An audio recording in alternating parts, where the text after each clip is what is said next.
শেখ হাসিনার ৬ মাসের কারাদণ্ড, আদালত অবমাননার রায়ে রুদ্ধশ্বাস পরিস্থিতি, ছাত্র জনতার গণঅভ্যুত্থান আর সেই সুযোগে পালিয়ে যাওয়া সাবেক প্রধানমন্ত্রী।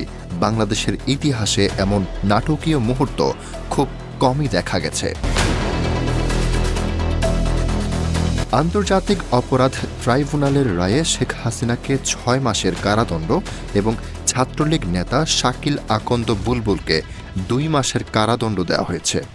বুধবার বিচারপতি মোহাম্মদ গোলাম মর্তুজা মজুমদারের নেতৃত্বাধীন ৩ সদস্যের ট্রাইব্যুনাল এই যুগান্তকারী রায় ঘোষণা করেন। তবে এখানেই থেমে থাকেননি নাটক। শুনানি চলাকালীন গণঅভ্যুত্থান শুরু হলে শেখ হাসিনা পলায়ন পর হয়ে যান, ঠিক যেন কোনো রাজনৈতিক থ্রিলারের চূড়ান্ত দৃশ্য।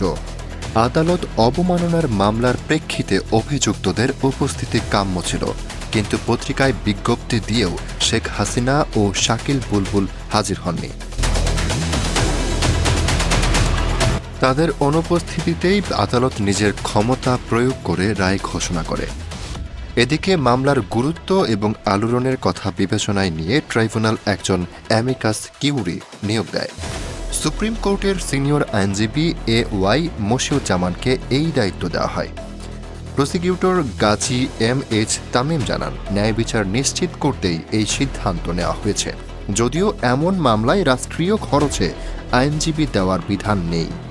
আদালত নিজে থেকে শেখ হাসিনার পক্ষে একজন আইনজীবী নিয়োগ করে নজির স্থাপন করেছে। এই মামলার পেছনে রয়েছে একটি ভাইরাল অডিও।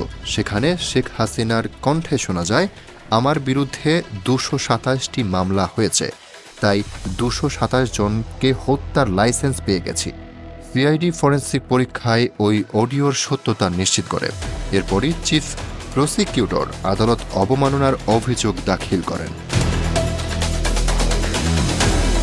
আদালত অভিযোগ গ্রহণ করে ১৫ মের মধ্যে ব্যাখ্যা চায়, কিন্তু নির্ধারিত সময়েও কোনো জবাব না পাওয়ায় ২৫ মে ট্রাইব্যুনালে হাজিরা দেওয়ার আদেশ আসে।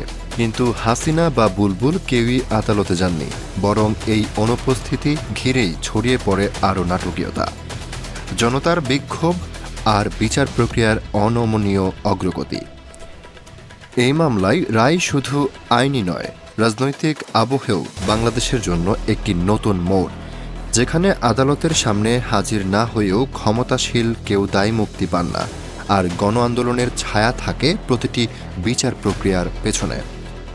এজন্য এক বিস্ফোরক অধ্যায়, যেখানে আইনের খাতা আর রাজপথ একসাথে কথা বলে। দর্শক, ধন্যবাদ এতক্ষণ সাথে থাকার জন্য। ভিডিওটি ভালো লাগলে চ্যানেলটি সাবস্ক্রাইব করে দিন পরবর্তী ভিডিওর জন্য।